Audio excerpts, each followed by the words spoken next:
we're on. We're going to wait until you get on. When you do get on, let us know that you're on with us, and we will get started soon. Now, is this shared to just to your page? Is that all it's shared to? This is shared to the page, and most of the times with this, Scott, I share it only to the page because when people start getting personal, Oh, okay. like the Take Courage group itself, then if they're asking real personal questions, they know that the group's private, and so it's safe here. Okay. Um, so oftentimes I keep it here. If you're starting a watch party or something like that, I'll just let people know. Okay. And that's perfectly fine with me as well. Okay, So sweet. Yeah, I'm gonna go to your group here. yeah, because we're right now we are, and hi everyone. If you're jumping on, I'm Diana Neal, and this is Scott Fox. I'll be introducing him in a bit. But yeah, Scott, so with this, we've had a lot of people, and even yourself, share their personal stories. And so Yeah. this has been like a very safe forum for people to be able to do that Okay. and to be comfortable doing that. However, something like this, if you're wanting to share like through the watch party, I'll just let people know. Okay, So sweet. Yeah, I'm doing that right now. I'm gonna share. It's called I'm just freedom from addiction. Yeah. And yeah. then what we can do maybe at question and answer time, we can just kill the share. Yeah, that would be perfect. That would Yep. be really good because we Yep. get a lot of people on that have really shared a lot of their struggles with their children and family members and whatnot. And so they're really being honest about some of the people that are struggling with addiction in Okay. their personal lives And too. what we can So, do maybe at question and answer time, we can just hold on. I just yeah, sweet. no problem. No So problem. I So, it just sent you a notification asking if I can share this. I think. oh, okay. Let's just take a look real quick. Hi, everyone. If you are jumping on right now, I'm on with Scott and Neil, or Scott and Neil, Scott Fox. I'm Diana Neal, and we'll Awesome. be starting soon. Yay. Awesome. You and Cool. Chris do look alike. We do look alike. Janelle will Yeah. appreciate that. Yeah. So, okay, I'm approving right now. So you should be good, Scott, on your end. Yep. So Sounds good. I'm gonna hop right over. So I'm gonna say hi to some people. So if you jump on, let us know that you're on. I'm super excited about tonight. We're gonna get started soon because I know that Scott brings so much to the table, and I really want to give you room, Scott, tonight to be able to speak and talk and honor your time. And so hi Sylvie, hi Cindy, hi everyone, hi Scott. I saw you said hi. But yeah, as you're coming on, just say your name and let us know that you're on. As you know, we are starting today with the topic of addiction. And I'm super excited for this month. This is something that I'm really passionate about. And, I believe, and Scott, fit, go ahead and jump in at any point with this, but I think the holidays are extremely difficult for a lot of people, even when it comes to the subject of addiction. I said there's a lot of people out of relationship with people that they really love, or have even lost a lot of people to addiction. And so this time around the holiday season, it just increases that loss and that feeling of grief. And so I'm just really excited to bring hope to people, and also just to bring truth, and to go ahead and talk about this where people aren't feeling alone in all of this.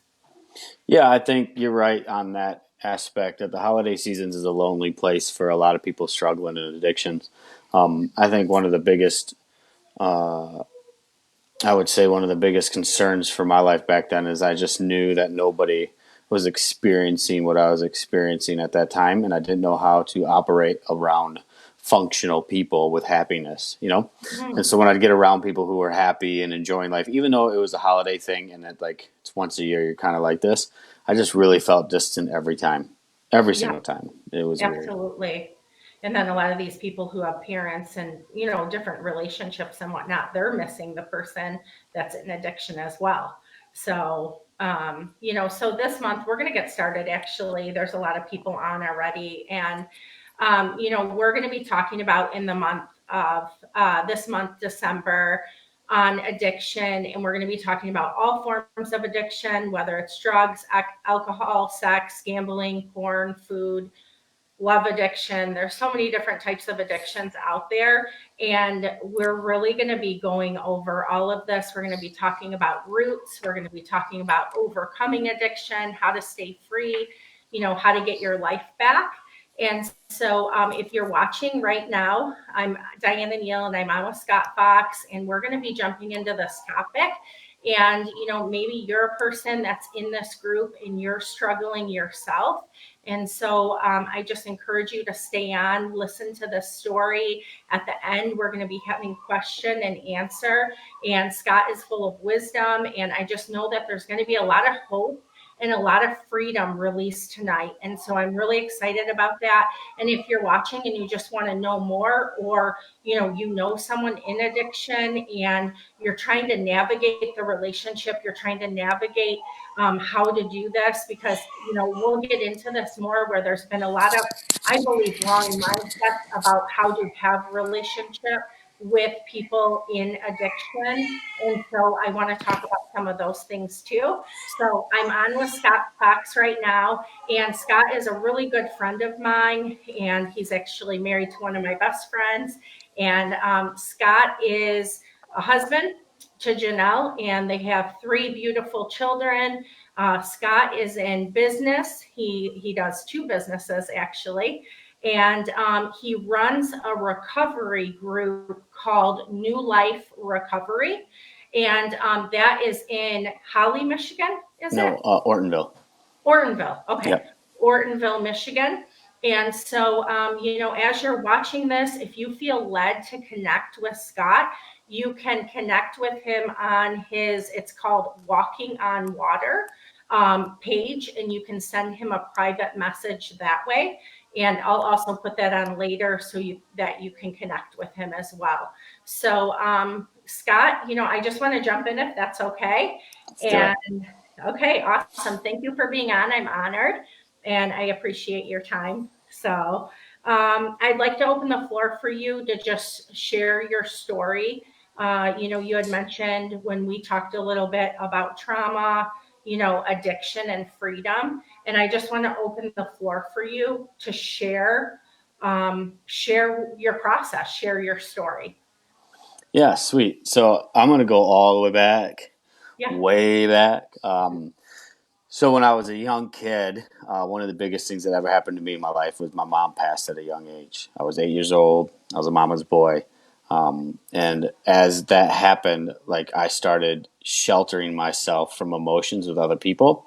And then I started building this anger inside of me and not really just functioning well with authority, with people. I had this really big hate towards God, really bad. Like I would scream at him late at night, lots of late nights of just yelling, "Why'd you do this to me?" And I just really took it personally. And so I started stuffing all this down. And eventually, I turned about 13 is when I first started getting into doing drugs. I started with pot, Mhm. pot, cigarettes. We used to pass a cigarette around like it was, like something cool to do. But I found in that place, I found escape. My life was tough. I didn't like my parents. I wasn't good at school. All these things, and these things came out of that bad emotion that happened when I was younger, and I just started festering more anger and more distance from actual real connection with people. And in that place, I found connection with drugs. Mhm. Drugs became my connection where I could get away, where I could just experience this isolation that I was searching for at the moment, but it ended up becoming my enemy in the long run. We'll get into that. But really, at 13, so like I said, I started smoking pot, and just hanging out with the people that offered that kind of lifestyle to me. They kind of embraced me. Everybody in that kind of zone does that. And then it moved further into alcohol. Really, when I found alcohol, I found my lover for the most part. I found somebody that would uh, comfort me, somebody that would take away all my pain, Mhm. somebody where I could do whatever I want and like not be held accountable for it. Like all of these things just came into play with alcohol, and actually found courage in alcohol. I found like a voice in alcohol. I became this person that was known to be the crazy guy. And so I built that. I built that up for a little while there. Even at like 14 and 15, I was getting really, really drunk at a young age, to the point of blackouts and stuff like that. So it kept snowballing and snowballing. And to finally my senior year, I didn't stay at home my senior year. I kind of got kicked out of my house and lived on my own with some friends. Uh, and at that point, like whatever drug was out there, I was open to. Mhm. And so I just started dabbling into things. Didn't care about school, like I said. And further, I went into drugs, and I found myself smoking crack at the end of all of that. I got out of high school, and I found myself in a place where I had been running and trying to now get away from this bad relationship that I had with drugs, and I couldn't get away. And Mhm. everywhere I went, it was there. It was there. You know, the saying in the addiction world is you can run, but you can't run from yourself. So everywhere I went, that relationship that I had formed, that ideology that I was living in was there. And Mhm. so my last run, I was 25, and I had put a good stretch of sobriety together. By that I mean like a couple months, and Mhm. in that couple months, really fast with one night. One night I drank so much I was puking blood for like a few days after. It was just really bad. And I'm like, all right, I got to get my life together. I found this job that was down in Florida. So I drove all the way to Florida, gave up my life to go to Florida to try this job. And I got down there. And once you know it, like 2 weeks into it, here I am clean and sober for 2 weeks. And somebody shows up with drugs. And it's like, hey, Mhm. man, I'm here. And I put up a good fight for about 15 minutes. That Mhm. lasted. You know, I was like, Yeah, right. 15 minutes. And next thing you know, I'm off. I'm off to the races. And where I was at, I was even more alone than ever because I'm in Florida by myself. Um, I'm doing nonstop drugs, like all the time. I'm doing coke nonstop, and then crack came in the picture, and I found myself living in the ghetto, smoking crack every day, and just really hating myself. Really like the image that I had before that I didn't like was even worse now. Every time I looked in the mirror, I saw my enemy. Every time I look in the mirror, I Mhm. hated me. Like there was not a time I didn't look at the mirror and give myself the big F you. Like I hate you. Why do you even Yeah. exist? Right. Yeah. Um, and so one night I'm sitting there and I've heard about God before. You know, obviously, like I said, I had this relationship where I hated him. But I Mhm. heard about Jesus and I heard about that he could save. And I just never really gave it a shot or even tried, except for a few foxhole prayers. But this night, I don't know what it was in me.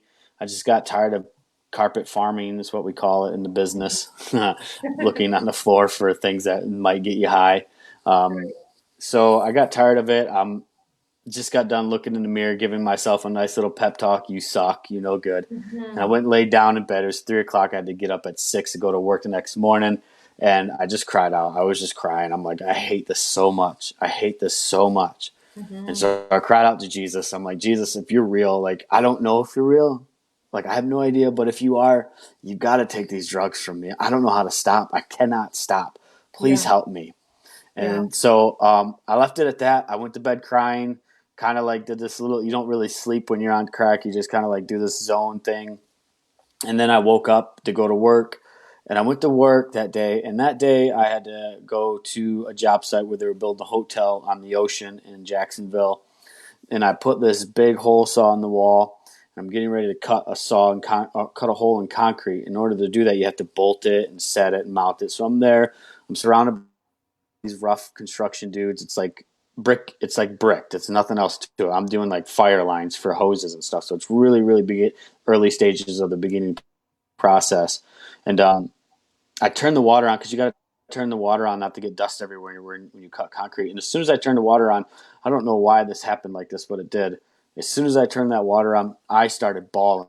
I'm just bawling my eyes out. I'm just bawling and bawling and bawling. I'm like, what is going on right now? I have no idea what's going on. I can't stop crying. I'm on this job site. All these grown men are walking by me like, Right. is that guy okay? Right? Right. Like, and I'm just and I got this saw mounted and I'm not even able to cut. I just can't stop crying. And then all of a sudden I hear this alarm. I had this like alarm that says, go turn yourself in. Go turn yourself in. The reason it was saying go turn yourself in is I'd been running from warrants. I had like 3 or 4 warrants for the last 5 years. I've been on the run from the law for like 5 years. And I just kept hearing this alarm, go turn yourself in, go turn yourself in.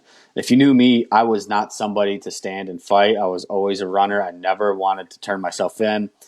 Right. Thought forever I would somehow beat this. I even moved to Mexico one time to try to get away from my troubles. But I never thought I'd ever like go turn myself in on these warrants. Right. And so anyways, I kept hearing that voice and I'm like, all right, I'm going to do this. I don't know what's going on right now. I call my parents and they're like, all right. And I'm like, yeah, I'm smoking crack. Can you watch my truck? I'm going to go home and turn myself in. And they Wow. tried talking me into staying out for 2 weeks and getting a lawyer. But I just knew there was something I trusted about that voice in my head at the moment. I Wow. didn't know what was going on. Yeah. Knew that, like, no, I can't be with there. Like, I got to come home and turn myself in. No lawyers, just me and the judge. Like, this is like, if I wait for 2 weeks, I'm going to be gone again as soon as I get my bearings, right? Right. So I go home, I turn myself in, and I do some time. I do like 8 months of time altogether. But it wasn't until like on my way home, I'm driving out of Jacksonville, and there's this Jesus tree on the news. There's news. The news comes on and says, "Hey, there was a Jesus tree imprint planted." I don't even know how I would have heard this. I never like listened to Christian radio, so I don't know what I was listening to. But there was a Jesus tree implant or print of his face or whatever on a tree that they saw. Yeah. Some crazy thing, and I'm like, that's for me.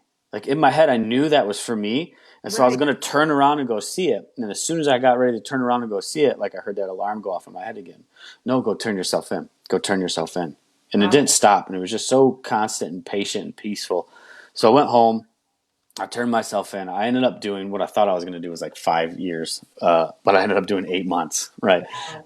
right. So I did 8 months. I picked up my Bible. The first verse I went to was Psalms 51. It was the first thing I opened to, and I just read that day and night for weeks. You know, like Mm. my sins ever before you, but you wash me clean as snow.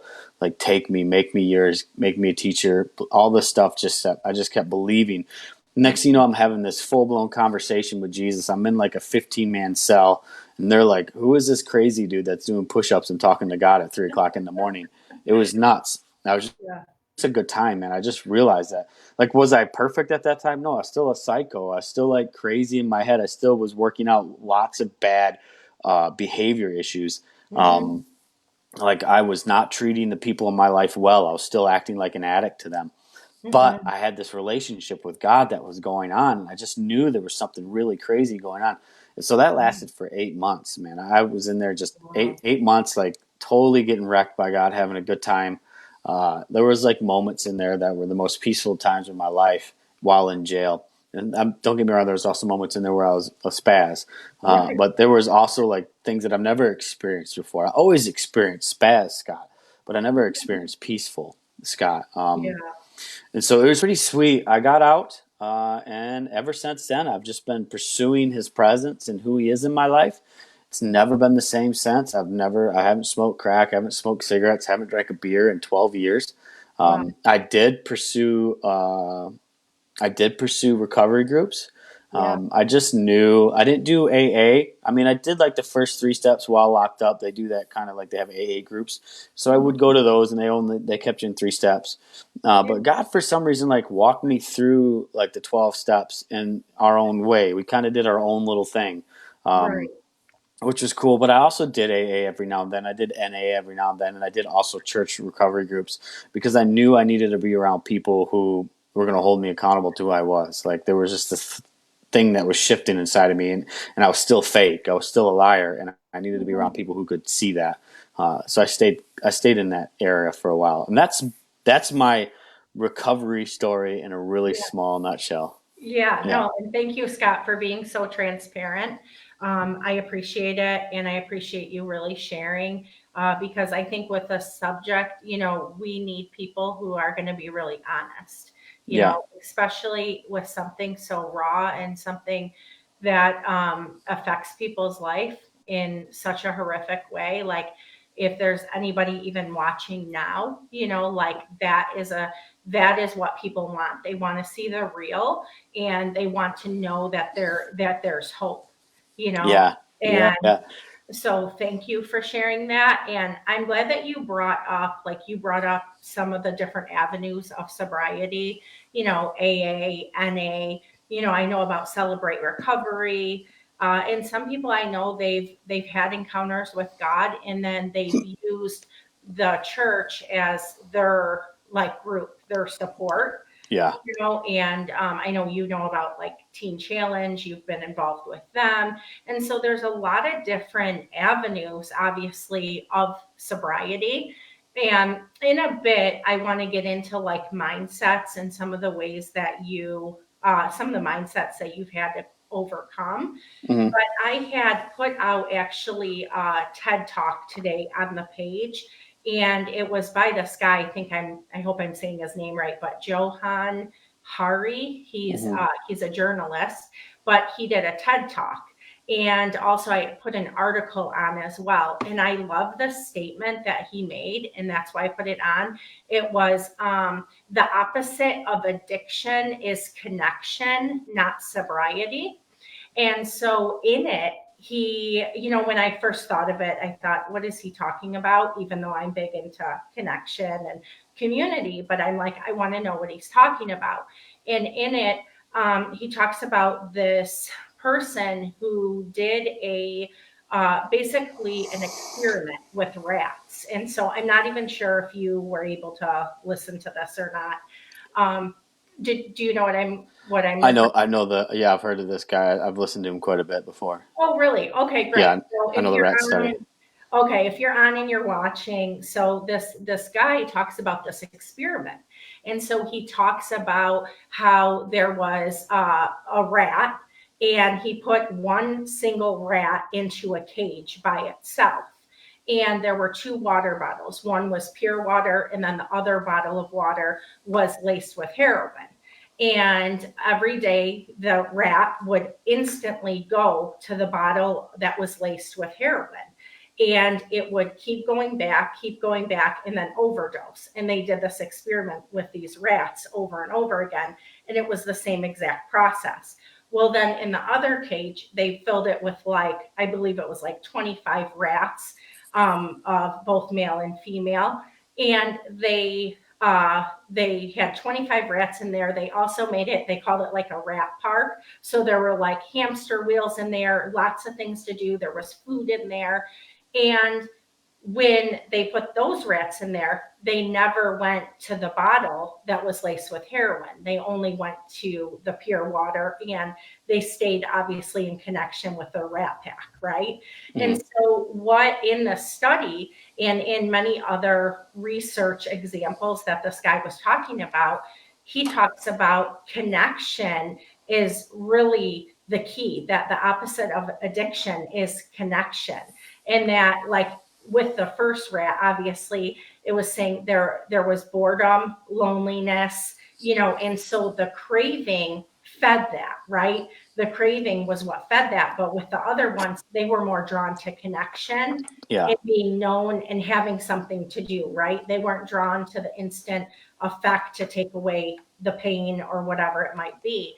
And so I say that because not only did I think that was interesting, but community is a big piece. And so we have all these groups, right? We have Celebrate Recovery, AA, NA, all of these things. And I believe it's about community, it's about connection, and obviously there's mindsets too. So I want to dive into this a little bit, and I want to ask you first, like, do you agree with that statement that the opposite of addiction is connection, and how has that played out in your life? Like, how important have you viewed that? Yeah. I would have to say, I mean, a full agreement with that would be hard for me to agree with, but I Right. do agree with it. Like I Yeah. do, like I've had a great connection with Jesus. Like Mm. it has been 100%. Like, and there have been times I haven't had connection with people, but I had connection with God, right? Yeah. So I do believe that connection is a big part of the pie. I do. Hmm. That's for sure. Um, but I don't think that's the only reason some people relapse, and I don't think that's the only reason some people get high, because some people have great families and they're getting high. I mean, Yeah. some people, like I have a friend that not long ago in the program of Teen Challenge or whatever, Hmm. he had a great mom, great family. Got in an Hmm. accident, started taking opiates. Yeah. Opiates led to heroin. Hmm. Came to the program, got clean, had great connection in the program, great family, great friends. Everybody was surrounding him. Seemed like he had great community and connection around him. Right. And he even seemed like he had great connection with God. Yeah. I mean, I mean, we all for sure thought this young man was going to succeed. And one night he made the mistake to go out and get heroin again and didn't come back. Wow. So there's definitely other, like, for me, here's my personal opinion. There is no there's no like a thing. You know what I mean? Mm. There's no a thing. There's so many different variables in everybody's lives, and yeah, it's so personal. But It- in a big, like okay, so for an example, with the connection, is this okay? oh yeah. Go Yeah, for it. with the connection thing, I have seen one of the things AA offers. I don't even know if AA understands this sometimes. I think they do. But they offer a great community for people. And so a lot of the people who are successful in AA, they do AA all the time. I Right. mean, AA is like their tribe, and Yep. they get lots of connection. They're totally transparent. They're accepted. Everything that like the drug world offered them, they get right Right. from AA, as far as like connection, acceptance, friends, hang out, whatever. Coffee at 2 o'clock in the morning, with somebody who you need to talk to because you're going through a crazy moment. So like AA offers that amazing, powerful thing. Right. One of the things the church stinks at is that Right. like church programs stink at connection, because we're like, we'll help you at this section of time, but the Right. rest is mine, right? Like, and Yeah. so I've seen a lot of that in the church, but that people have still been successful in the church without that connection, Mhm. right? So for Right. me, it's just there's still a big question mark over the whole thing, you know. Right. And I think for me to be available to be more helpful in the future, I need to Hmm. realize there's a question mark over this thing, right? Right. Instead of I have the answer, because I've gone into this for 12 years, Mhm. helping people, and a lot of the times I went into it with the answer, Yeah. and a lot of my friends are dead Yeah. that I gave the answer to, you Wow. know, and so Hmm. that's a painful thing to swallow when you're like, man, this worked for me. Why is this working for you? Right. You know what I mean? Absolutely. I Yeah. brought you in. We had connection. I worked with you. I gave you a job. I loved you. I gave you phone. I gave you my phone address. I mean, I gave you everything that I thought I could give you as far as tools and availability, and you're dead, Right. right? So I think that what that's taught me is to keep that question mark there. So I'm allowing people to also discover their way. I'm giving them tools and tips, whatever. But the last thing I want to do is put my answer in the box and say this is what everybody needs. I mean, Right. there are programs out there that do that, and I think those programs have failed a lot of people with that statement, and they've Right. helped a lot of people with that too. So, like I said, I just don't know when it Right. comes to that. When it Absolutely. comes to what is the opposite of addiction thing, what is the answer? Like, because I feel like that statement, "What is the opposite of addiction?" says the answer is connection, Right. Only connection. only connection, right? And I Right. don't think that's the answer. I think Yeah. there's a huge part though for a lot of people.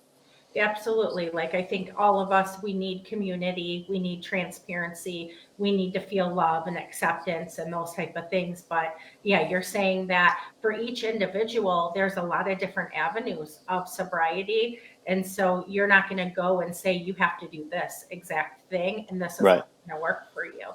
because I'm sure you've had a lot of pain and maybe even false guilt or things that you've taken on yourself because you're like, well, I told them and it didn't work. Sure. Yeah. So, and so thank you for being honest and thank you for keeping that question mark around that. I love the idea of what he said, but I really like what you're saying. And so for you, Scott, like, could you share with the people listening today how you have stayed free? So, like, whether it's methods, right, or avenues, or your relationship with God, or even more importantly, something that I really love about you, you go after mindsets. Hmm. And so I think that's super powerful. And so if you even want to get into that, could you just speak freely on that for us? Yeah, I think so. So how the question, how have I stayed free? That's $1 million question that if anybody really answered, I think that they're fooling themselves because we don't know sometimes. Like I do know that if you go to AA, they'll tell you you just do AA, do the steps, and do this and do that, do this and do that. But again, there are people out there who've done that stuff, and they're gone.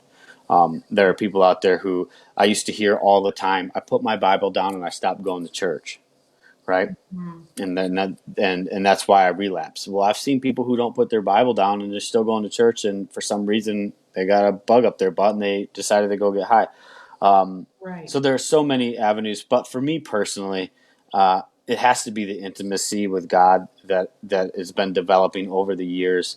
That has given me strength outside of addiction to not go back. So in the beginning, when I first realized that God had took this from me, I did a lot of the tool stuff. I went to meetings all the time. I Mhm. surrounded myself with older people that knew like life situations. I constantly was at church helping people, doing as much as I could to serve the community. I just poured into other things and did those things, kept my mind distant and distracted from drugs. And then I had this like thing inside I kept stirring up like this. I don't ever want to get high again. And I say it like that because like that's how it was for me. I don't Yeah. ever want to get high again. Never ever ever do I want to feel this pain in my life again. I never want to be drunk again.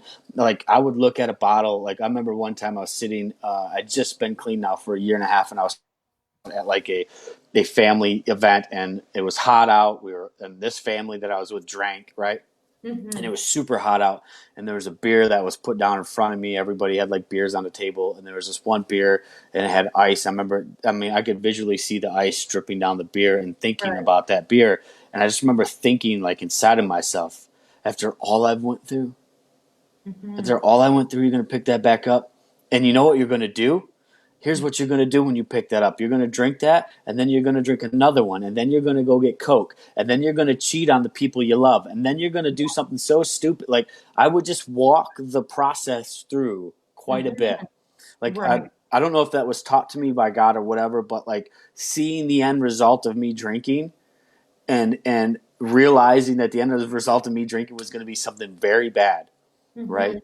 Stopped me a lot from drinking. Mhm. And so that was one of the things in the beginning that I often did. Yeah. Even today, I'm still tempted at times with things. Yeah. And so, like, you get to a point where you're like, oh, I'm 12 years clean. And you get surrounded by people who are like, yeah, I mean, you're free. Doesn't freedom mean you can have a drink, right? And, um, and so every now and then I have that thought in my head, like, doesn't freedom mean I can have a drink? And this is where the AA student would say, well, alcohol's cunning and baffling. You better be careful because it's going to get you. And I'm like, yeah, I get that. I am free, and I don't know what that means to be free from alcohol. Does that mean I can have a drink or not have a drink or whatever? But what it does for me it means I'm free to make a choice, Right. right? It doesn't mean that I'm free to drink. It means I'm free to make the choice. Right. And I feel freaking amazing today. Yeah. And no alternating substances in my body to make me feel any better. I feel amazing as I am. And I Right. need no alcohol to feel any better. So I just make the choice that, like, I know it can happen if I drink and it goes bad, right? Yes. Exactly. Right? And Yep. that consequence is way worse than the plus side of me having a buzz and not feeling. I mean, a Right. buzz for me doesn't feel good, anyways. No. Um, and I don't like feeling off of my like up here unclean, anyways. Right. So like the options for me are just simple now. But that became something out of years of like seeing the worst that could happen. Yes. You know what I mean? Always seeing, like, even when I work in construction, when I work with tools, I often see myself like I can often see, like, if I put my hand close to my saw, that's going to be a gone finger. So I Yeah. like visualize that to realize and respect that tool. Like, this Yeah. tool can take my finger, that alcohol could take my life. Yeah. You know what I mean? And Yeah. so I just realized that, and I spent years of beating that into my head, pounding that into my life, and with tears. I mean, not just like subtle things, like just really emotionally stirring that up in me, so I never went back to it again. And on top of that, like I said in the beginning, I pursued heavily the things that everybody told me to pursue. Like, I did AA. I didn't like do AA like they did AA, but I did AA in a way, like, I went to the meetings. I went to I did this thing at the River Church I was going to at the time. They had like a 12-step spiritual thing. It was Hmm. more, it wasn't AA, it was like church biblical stuff or whatever. Right. I went to that every week, and those kind of things. And then I don't stop doing meetings. I run a meeting now, Yeah. and so that's what worked for me. You know, Hmm. pursuing that stuff. As far as the mindsets go, that was a total God thing. I think anybody who walks in relationship with God is automatically going to have their mind renewed. Yeah. So I think as you walk and conversate with God, the number one thing that I teach people in recovery today, the only thing that I teach, and I don't teach this as an answer to stop getting high. I teach this as an answer to love yourself. And I think if you start loving yourself, you'll start making better decisions. The thing I teach them is to have a conversation with the Father, have a conversation with Jesus. Just start talking to God. Yeah. That's how it started for me. Like, I just started talking to him. I was in jail, all right, as a Right. crazy lunatic who couldn't figure anything out. He was still talking to me, and so I just tell people to talk with him. And if you're talking with him, he's gonna work those inner things out. He's gonna give you new mindsets. He's gonna teach you what being a man or a woman is supposed to be like. He's gonna set you free from so many things without you even knowing it. He's gonna fill you and give you the experiences that drugs never could have anyways. He is so much better than a drug. I Yeah. mean, he is gonna reach down into you and do things to you in the middle of your day without you even knowing it and just wreck you. And Yeah. that's so much better. Hmm. Yeah. So That's yeah. awesome. Did you want to keep going, Scott? No, that was it. That was good. Yeah, that's awesome. And I think like what you were saying, you were having conversations with God, and I've heard you say this before, like you've told people to, invite God into that place with you.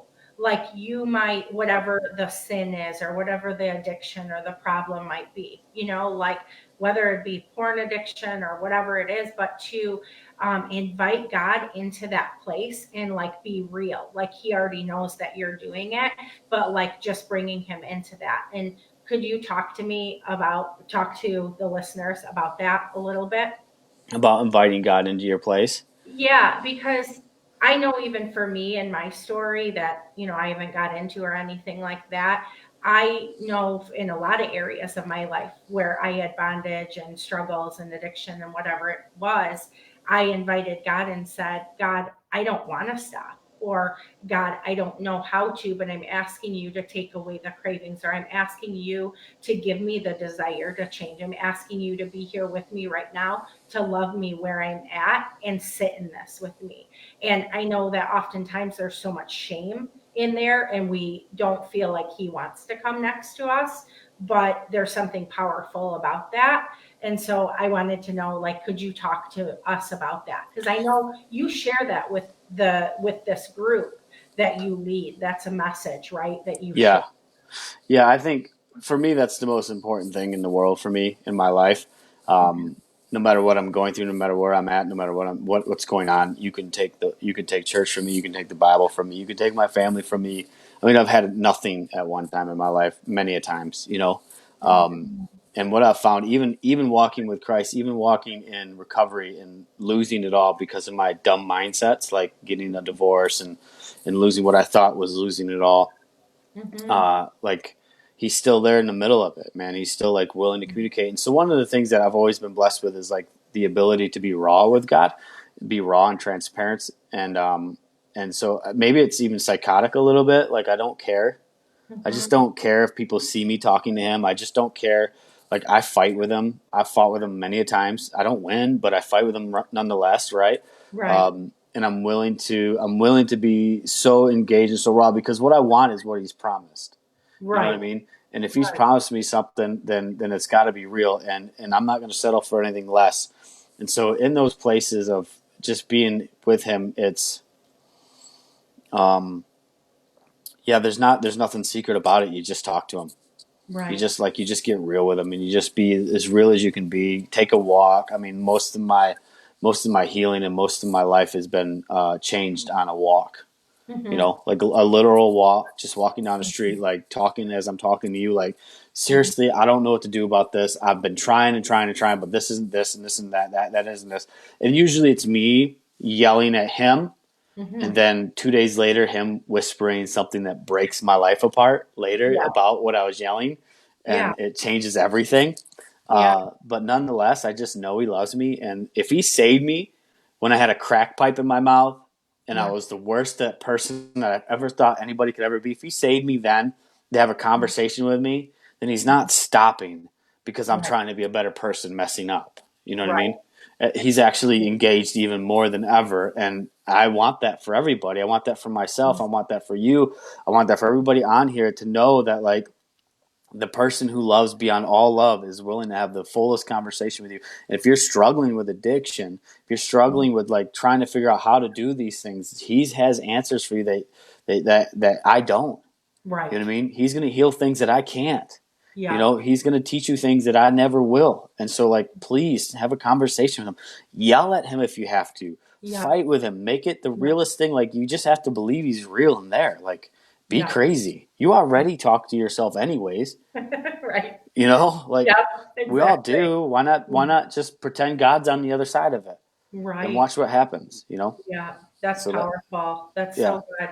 And I think too, like even whether it's in the addiction world or church world, there's that mindset like I got to clean myself up really good, and Yeah. then I can enter into that relationship with him, and then we can have relationship. Then Yeah. I'll be accepted and loved. Hmm. But that's not the God that we have relationship with. It's just Yeah. it's a bad mindset, right? Yeah. Um, so, can you tell me, Scott, like what role does forgiveness play in overcoming addiction? Like forgiving yourself. Yeah. A huge role. I mean, I think even more than addiction, it's the rest of your life. Um, so let me think about this question for a second, though. Like, what role does forgiveness play? I remember reading it, but I don't know if I fully answered it in my mind. Um, it was hard for me to forgive myself right away. Super hard. Yeah. It was hard for years for me to forgive myself. Um, and to be honest, I was still mad at God for stuff for a while. And Mhm. as I kept encountering His goodness and kept encountering people who told me about His goodness and like starting to believe more of His goodness, I came into the realization of like the forgiveness that He has for me. And um, I think that, man, I'll be honest with you. I still sometimes struggle with forgiving Yeah. for myself for the stuff that I do at times, and I still think I battle with that at times. Yeah. But I do know that like I understand why I did those things, and I understand where I came from, and I understand that God loves me, and He's not holding it against me. And as I walk this process of forgiveness out, that it's not something that I need to. It's not something that I've actually needed to address fully, if that makes sense. Yeah. Like there are times that uh, I actually like go after Grace quite a bit in my life for me because I'm very abusive to Scott. Like, Yes. you suck, da da da, like all that Yep. stuff that I used to do. Um, Yeah. and so I don't know. I think that like if you're not willing to do that for yourself, if you're not willing to love yourself to that degree, then it's really hard to build a life after that. And one of Mhm. the main one of the core reasons why people relapse is because the life that they're building after is not much different than the life they left.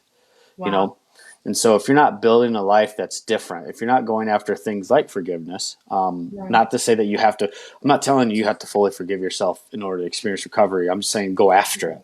Yes. uh, I'm not saying that you have to like be a better like you have to be the best person tomorrow, but go after being a better person. Go after being a person that doesn't lie anymore. Go after those things. Go after Yeah. grace. Go after God. Go after peace. Not that you have to be those things, but if you're not going after those things and you're just settling in the life that you left, then it's Mhm. not going to be long before those mindsets take back over and you're doing the things that you didn't want to do. Like they say in like recovery, like you got to get new friends. Mhm. Well, the friends that I always had that were the worst were the ones in my head. Right. You know what I mean? I had to get Mhm. rid of those friends. You know, Yeah. the ones that were willing to greet me anytime and tell me that my character defects are stupid and I'm an addict, right? Right.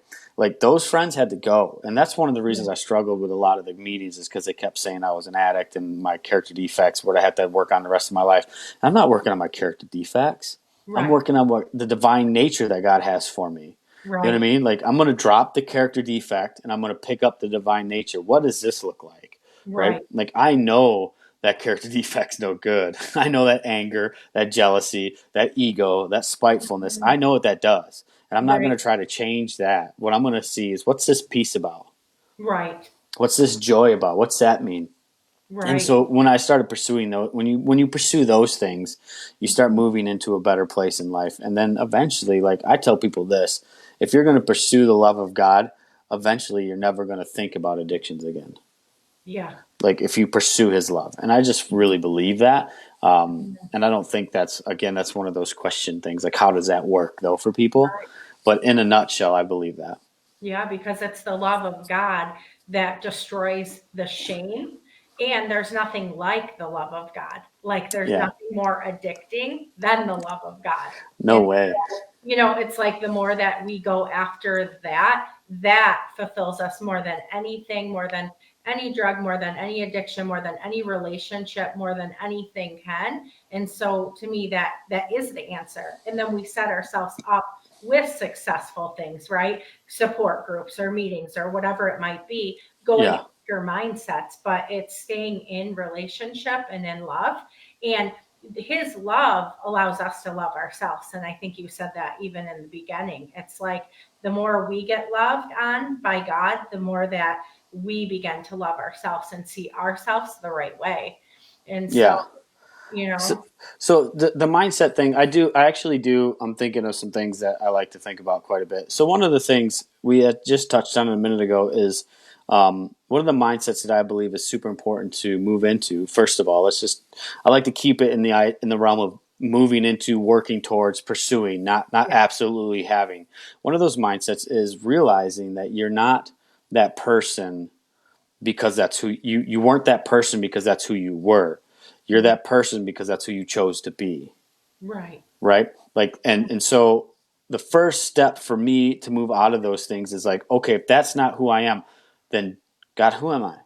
right, You know what I mean? Who am I? Like, oh, right, you're like Jesus. Oh, you're holy. Oh, you're righteous. Well, what does that mean? Like, if I'm mhm, these things, and so I started really going after like believing that's who I am and not believing I was an addict anymore.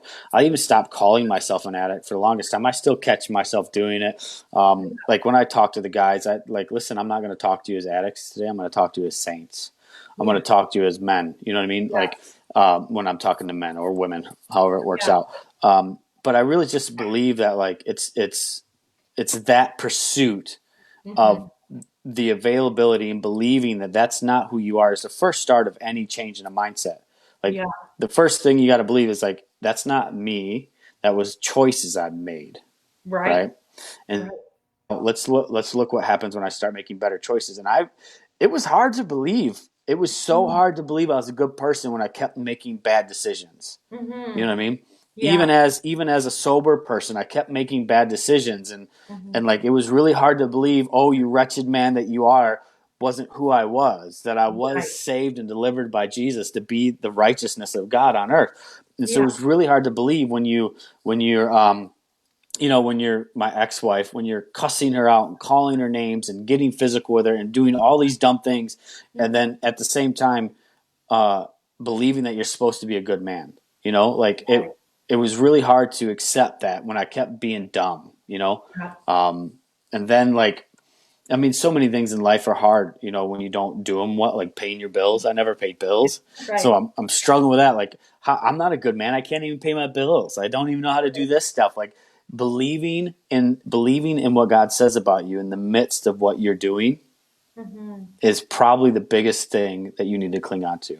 Yeah. So, believing what God says about you Hmm. in the midst of the choices and the bad decisions that you're making is Hmm. what pulls you out of those bad decisions. Right. You know what I mean? Wow, that's powerful because we do, I believe, in a sense, we do become what we believe we are, like, Yeah. and so if you're identifying with, I'm an addict, I'm a wretched man, like you said, I'm this and this and this, versus you're reading the word or whatever it might be, and you're hearing, wow, I'm the righteousness of Christ.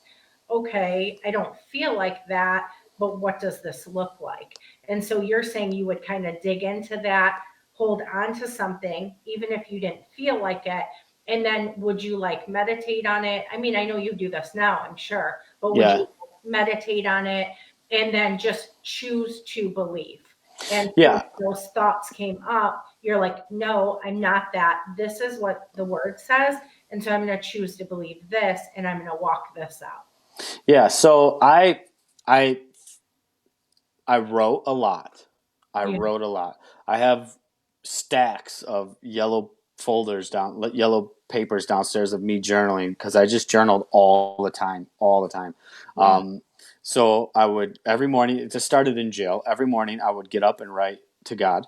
I would Mhm. say, dear God, or dear Jesus. However, like it was weird for me at first to figure out how to do this, right? Yeah. And then I would talk about my day, what I wanted to do, and I'd thank Yeah. Him for the night. And then every night I'd write, dear God, and I'd write Him another letter.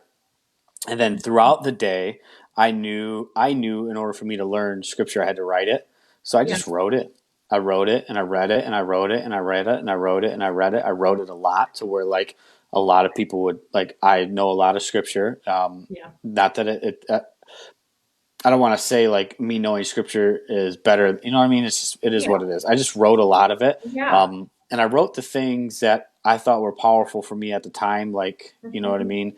I can do all things through Christ Jesus. The sufferings of this present time are not worthy to be compared with the glory that shall be revealed in me. He who is in me is greater than he who is in the world. For God has not given me the spirit of fear, but of power, love, and sound mind. So I would just write those things down that I could Yeah. like hold on to. And I remember thinking like it was my sometimes I'd have mental battles with myself, and I'd be charging my old Right. stupid self with these thoughts um, and casting things. It was just so crazy in the beginning, and I just kept Yeah. that going. Like I still journal every day. For the Yeah. most part, I go through sabbaticals where I don't, but I Yeah. write in the morning, I write at night or whatever, and I'm always like, "Dear Papa, how you doing? I Yeah. appreciate you." Da, da, da. And even though I have conversation with him all day long, Yeah. it's just something that helps me get my mind out on the paper and see it and do things like that. Yeah. So yeah, a lot of it was that. That's how a lot of it happened for me in the beginning Yeah. was memorizing it, meditating on it. I did a lot of walking. Like they used to call me in my old town because they would see me walking around everywhere and with a beard. I had this beard. I always catch a beard somehow. And so I was walking nonstop. I'd walk 6, 7 miles a day, just Wow. walking, and having conversation. Dirt roads, fighting with God, just whatever. It just didn't seem to stop. There was one time I'm going to say, I don't know why I want to talk about this, but it might help somebody. Yeah. Um, I was in the midst of the divorce, going through divorce, and I was hurting so bad, man. I mean, the main reason I think I hurt the most is because that was something I was controlling that Yeah. relationship, and I didn't want it taken from me, Yeah. and it was really painful for me. And in the midst of all that, um, I wanted to get drunk really bad. Mhm. I mean, I was 30 years old, and I was going through this thing, and I'd been clean now for 4 years, and I had no warrants, I had no probation or anything like that. So I'm like, just gonna walk to the bar and get drunk because I need to get rid of this pain. This pain hurts really, really bad. My gut was I was constantly crying, constantly hurting, and uh, Mhm. and so I was walking to the bar and I'm telling God, I'm like, I'm getting drunk, man. I need to Yeah. forget this. I need to forget this. So as I'm on my way to the bar, I'm having a conversation with him. You know what I mean? Like I'm talking to him about it. Yeah. And I'm on my way to the bar and I'm going to get drunk. And next thing you know, I just hear him say, "You don't want to drink." And I fell to my knees in the middle of the road and I started crying. And I'm like, "What do you mean I don't want to drink? I want to get drunk." He's like, "No, you want to feel this pain and be stronger from it. You don't want to Wow. drink. You really Yeah. don't want to drink. You just want to cover your pain." I'm Right. like, he was right. I didn't want to drink. I just didn't want Right. it hurt anymore. Yeah. And so I was willing to go drink to not hurt. Hmm. And so I ended up turning around and going home Yeah. and sitting on the floor and just like, I don't know what to do here. Right. God, my life is over, right? Obviously, Yeah. here I am, remarried, 3 kids. My life is amazing, Yeah. right? And like, my life is over because of the choices I made and the decisions I did. But even in the Yeah. midst of all that, you know what I mean? I was hanging on to the idea that he said that, like, I'm a righteous man. Like, one day he told me I was a righteous man. I'm like, what? What? Do you know Right. me? I'll Yeah. stab my best friend in the back. I'll sleep with his girl. I'll steal money from you. I will do so many bad things to people. You Yeah. don't know me. You called me a righteous man. God Right. looked at me and called me a righteous man. Right. And so I had to believe it, you Wow. know, in the Yeah. midst of all that. So, Yeah, yeah. powerful. Thanks, Hmm. Scott. Thanks for sharing that story too. Because, I know I don't want to keep you on much longer, but I do want, just for the sake of your time, I did a poll and there were a lot of people that said, I am not surrounded by anybody in addiction. I don't know anyone in addiction. Actually, sorry, there were only, I believe, maybe 2 or 3 people, right, out of the group that answered the poll. And then there were some that said, I'm a recovering addict and I'm now helping people. But then the larger number was, I am, that either myself or I know someone in addiction now. And so that was the larger number of it all. And so there's a lot of people watching. And I would say that most of these people know somebody that's in addiction or they're even struggling themselves. And so as we're wrapping up, I want to ask you, like, how would you walk with someone in addiction? As people are listening, what advice would you give them? Like, what does a person in addiction need? Because I know that I'm sure you've heard these things like, we need boundaries. We need to give them tough love. We need to, some of these things that we've heard. And just from your opinion, Scott, I know that, you don't always say there's just one way, but when I say that question to you, what would you say to people watching that are like, I don't know how to walk with this family member or my spouse, or I don't know what to do. I don't know what the answer is. Yeah. Okay. So this is really a tough question. This is one that typically no one knows how to answer again Mhm. perfectly. But for me, I think there's two statements. Are you walking with someone in addiction or are you walking with somebody in recovery? Huge Mhm. difference, right? So if you're walking with somebody in addiction, you're probably enabling them, right? Mhm. And so you need to get out of the walk, like Yeah. you wouldn't. It's not about not walking through hell with somebody. It's about like allowing somebody to stay in hell because you're willing to walk with them down there. So I just think, and again, like there's so many variables to this, right? Like you're a mom and your son is in addictions. At what point do you cut your son off? What point do you like do this and Right. that? And like I don't know. Like do you not give your son food because he hasn't eaten in a week? Right? Sure, you Right. give him food, but do you give him $30? No, you don't give him $30. You give him food, right? Right. Do you not give him a place to stay? I don't know. Can you give him a garage? Like I remember I slept in a garage when I first got clean and on a air mattress in the middle of winter because I just needed a place to stay, right? Right. And as far as I'm concerned, that's what I needed at the time, right? Right. So I think the first thing you need to ask yourself is, am I walking with somebody in addiction or recovery? And if you're walking with somebody in addiction, then you probably should look at like trying to figure out a solution to them to be walking in recovery, which is like having a full blown conversation. When you're ready to walk in recovery, I'll walk with you. Until Yeah. then, I can't assist you in this process. I can't take you to the places you want to go. And to be honest, like I know this hurts, but there's nothing you can do about it. Mhm. There's nothing you can do about it. Whether they go off and they get high and they never come back, it's not your fault. It's not Yeah. your fault, like, or whether they go off and they come back and they're clean and never want to talk to you again because you weren't there to help them. Your Mhm. fault. You know what I mean? If they actually are that kind of person, then they're probably really not on the right path anyways. Yeah. But most of us who've ever gotten clean, we're thankful for the times that people said no more. We Yeah. really are. Like if you Yeah. ask anybody who's been clean, they'll tell you that like, and they're living a healthy life, they'll say, "I'm thankful for the time that you stopped giving to me, like it Hmm. stopped helping me." So Wow. that's the first thing. If they're in active addiction, stop walking with them. And if Hmm. they're in recovery, then you want to walk in recovery with them, then you should be in process with them if you're that close. Yeah. Um, don't try to do it on your own.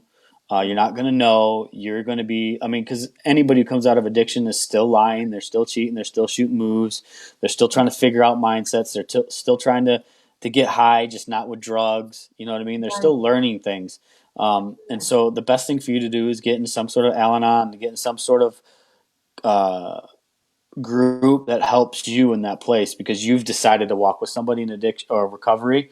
So Hmm. you should take that responsibility seriously. Otherwise, you're going to get hurt, or you're going to help them back into addiction because Yeah. you're not going to know how to respond to things. And you're going to. I mean, I've seen a lot of people just like, and it's not their fault. Again, if you like, I hope that didn't come off cross like it's your fault.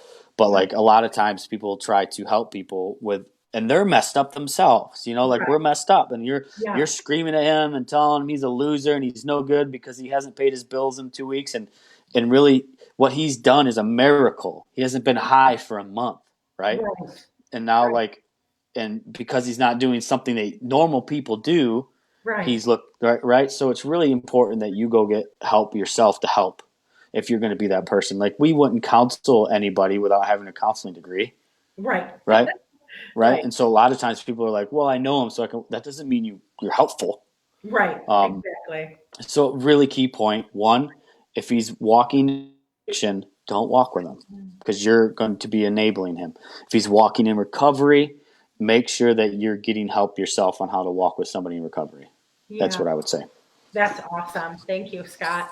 And I will, as if you come on later, in the beginning, I said that if you want to connect with Scott, like you want to know the recovery group that he's running, whether it's for yourself or for someone else, it's called Walking on Water, and I'll put that in the comments later. And Scott, just for the sake of time, I won't keep you on for question and answer and all that. But I do want to end with this. I want to ask you, like, I kept that question vague even when I did the poll. Like, are you yourself or someone else walking in addiction? Do you know someone else walking in addiction? And I did that obviously for privacy reasons for people. And, not everybody wants to just come out and share in that way. So if there are people on right now that are struggling, what would you leave them with right now? Like what would you say to them? What do you want to say? Yeah, I think first of all, you're not alone, right? You're definitely not alone in this process. There are so many of us that have been hurt and we hurt other people and we don't know how to deal with it and we don't know how to stop. There are things that I do today that I still don't know how to stop. Yeah. I mean, I have addictions today. They're just not alcohol or, you know, crack, cocaine. Right. Um, one of the things that you need to know is that you're worth it. Hmm. Like you're so worth it. You weren't put here on this planet to live a life that you don't want to live. You know what I Hmm. mean? You have a purpose. You are a person, so you have a purpose, and you are worth every ounce of fighting for. You are Hmm. worth so much of this. Your life, like your life desires are worth going after. You are worth it. The second thing I would say is be transparent. Be as open as transparent as you can be. There's nothing going to get fixed inside of you without the transparency that Yeah. you need. And you know what that means to me? That means be transparent to God. Yeah. Like I think there are great programs out there that help people be transparent. This Take Courage page is great for being transparent. Yeah. But if you're not transparent with God, me personally, like I think that's where I get most of my recovery, most of my change is being transparent with Him and open. Diane, you said it earlier too. Like your conversations with Him are just raw and real. You know what I mean? You just have real conversations with Him. You're not hiding anything back. You're not coming to Him pretending these things aren't wrong. You're coming to Him because these things are wrong. You know it. And so again, you're worth it, and be Hmm. transparent. And then the third thing I would say is, have a conversation with Jesus, man. Yeah. What's it going to hurt? Right. What's it going to hurt to talk to Jesus? You know what I mean? Yeah. It's not going to hurt at all. It's not going to hurt at all. And then there's one more thing that I've been telling people a lot. So there's four things. Yeah. I've been telling people every meeting that I see a new person at a meeting. I tell them to go home. I tell them to look in the mirror. And I tell them to say hi to Jesus for me. That's awesome. Whoever you are out there, I promise you, if you go home tonight, if you go right now and you look in the mirror and you say hi to Jesus, you're going to smile. You're going to smile. You are, because you're going to see something. Something's going to light up inside of you that you didn't expect. And so I implore you to do those things. You guys are amazing. I love you all. Yeah, that's awesome. Scott, thank you so much for being on. I appreciate your time. And I know that this is going to just bring so much hope and encouragement to people on here, whether they're in addiction or their family members are on. And so most of all, thank you for your transparency. Thanks for being real and, being courageous to share your story with everyone on here. It means a lot to me, and I know to a lot of people on here. So I really appreciate you, and thank you so much. Love you, Diane. Love you too. So I'll see you, connect with you after. Yep. Bye-bye. All right. Bye. That's not hanging out. So thank you everyone for being on. I really hope and I'm sure that you did get a lot out of today. And like I said, if you are wanting to connect with Scott, he said to connect with him on the Walking on Water page, and you can private message him. And so if you would like to get on and send him a message, if you're looking to maybe send somebody to his group or go to the group yourself, I think that, that is an amazing avenue for you just to connect with him. And so thank you so much for being on with us tonight. I wasn't able to see all the comments. I'm having an issue with my computer, so I appreciate it. I'm not sure who all is on right now, but thank you so much for being on. This month we're going to be talking about all different forms of addiction, roots of addiction, ways to overcome, how to stay free, how to get back your life, and how to utilize transparency, break shame, gain community. There's a lot of different things that we'll be talking about.